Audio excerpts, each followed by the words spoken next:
I have started dating again, and I've actually met a woman that I really like.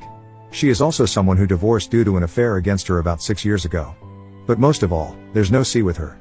She and I share love languages and can be open and honest without the C that fed my marriage for so long. We're taking it one day at a time together, but this is the best I've felt about myself in a very long time. My kids have adjusted to the situation, and what I was terrified most about, that my kids would never adapt or feel resentful, are in fact thriving. Kids are way more adaptable than we give them credit for. But I'm just happy. I'm truly happy, in a way I haven't felt. I make time for myself. I'm getting to travel more. I see my friends more often than I did when I was married. I get to make decisions for myself again. I've seen a counselor just to talk about this trauma in my life, and she has made me feel better. That I wasn't crazy. That I experienced gaslighting for so long that it's remarkable I could push through it. It may seem like you're in depths of despair in the aftermath of an affair. Believe me, I know it. It may even seem more depressing when you have to come to terms with your marriage ending. But happiness exists on the other side. But you have to let go. You have to take your life back. And once you make that decision, you have to put that part of you in a box, take inventory, and move on. Your ex-partner is now in a relationship with her old affair partner? Who cares? That's not your life anymore.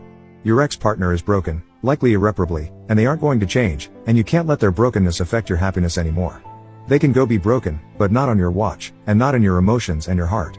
Happiness is out there, and you may not find it immediately, but you can prune back the dead leaves and relieve yourself of the dead weight that's dragging you down. Because happiness you might find in a broken relationship with a broken person is just dead weight, and is likely temporary and will always keep you from achieving fulfillment. Take care of yourself, friends. Hope and happiness are out there. Update 1. Sometimes I have to laugh at how they are all the same. It really is remarkable how similar the stories on here are, aren't they? I realize we all have our own experiences, and our reactions to the experiences are different and valid. But it's incredible just how exhaustingly formulaic these people can be. This is especially true if the cheater focused early on via a texting relationship.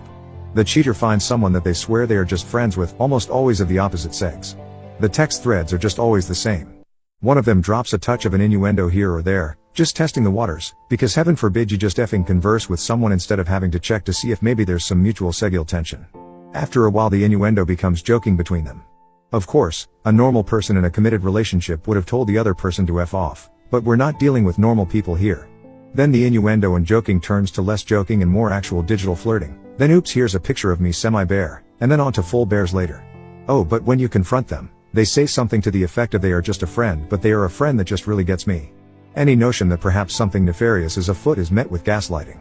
When I was going round and round with my ex-wife and her multiple affairs, that almost always began via texting, I had the nerve to ask her, why don't you just effing stop? Like, what is it about your brain that either tells you to joke about another man, or if the man jokes about it first, keeps you from telling him to F off? Anyways, reading through stories on here just helps affirm to me these are fundamentally broken people, who by and large subscribe to the Hollywood tropes of what cheating is like. Just something on my mind this morning, that cheaters can't even be original enough in their cheating and are also absolutely terrible at covering up their lies.